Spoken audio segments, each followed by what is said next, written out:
gabi ng burol ni Nanay Jacqueline Jose ay makikita nyo ang magkapatid na Andy at Gwen na abalang-abala sa mga bisita. Bago ang lahat, huwag niyong kalimutang mag-subscribe at pindutin ang notification bell para maging updated sa ating mga susunod na videos.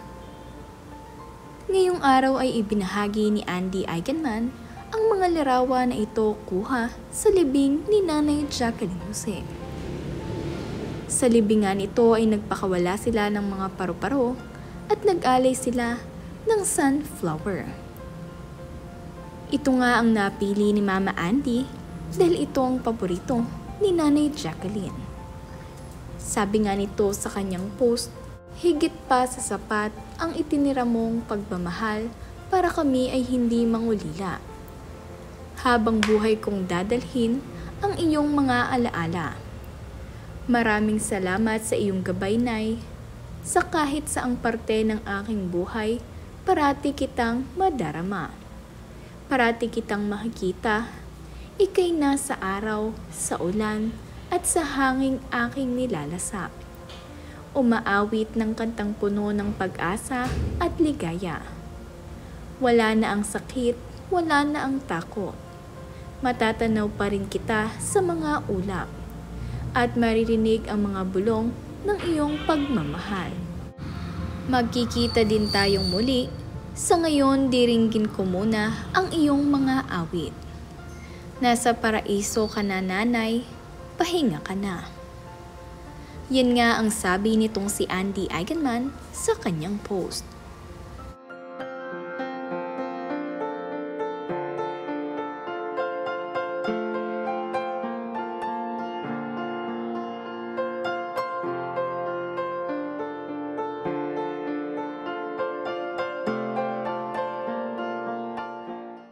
Ang kapatid nga rin ni Andy Eigenman na si Gabby ay mayroong mensahe para kay Nanay Jacqueline. Sabi nga nito sa kanyang post, "Huwag ka na mag-alala, Tita Jane. Ako na ang gagabay sa kanila. Mananatili ka sa puso namin at lagi kong ipapadama sa kanila kung gaano mo sila minahal ng lubos. Mahal kita, Tita Jane.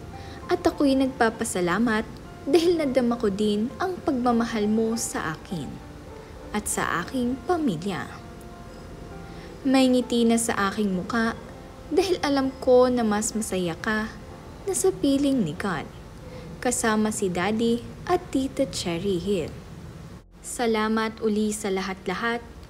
Cheers, love you." Reply naman ni Andy, "Love you, Kuya."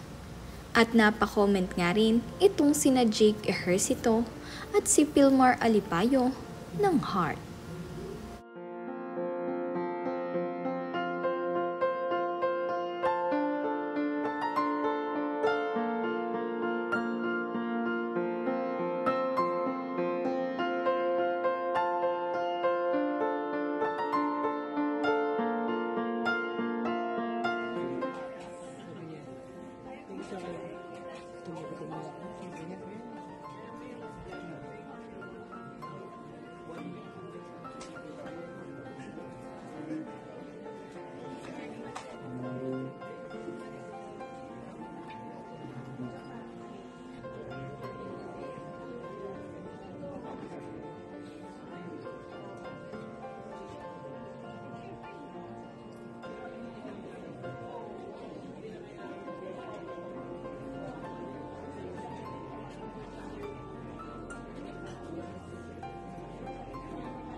Masayang-masaya nga rin ang mga fans at supporters ni Nanay Jacqueline dahil hanggang sa huli ay nabisita nila ito.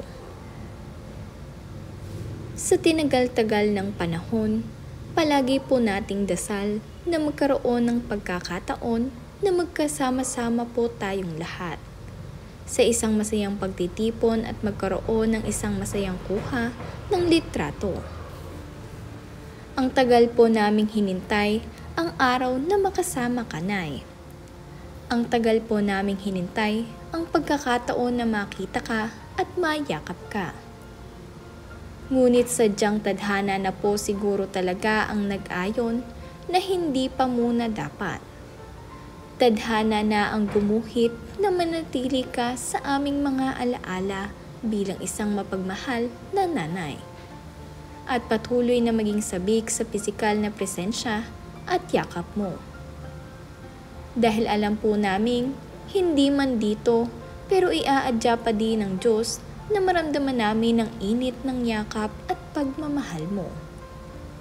Hayaan mo po munang titigan ka namin mula sa malayo at pagmastan ang ngayoy masayang paglalakbay mo. Ang pagmamahal po na ipinakita mo at ipinaramdam mo ang magpapanatiling buhay sa mga alaala mo. Alam kong di man po sa pagkakataong naiplano natin ang nangyari. Alam kong masaya ka po at dumating kami at naipabaon sa iyo ang aming mga pagmamahal at panalangin. Mahal na mahal ka namin, Nay. Mahal na mahal.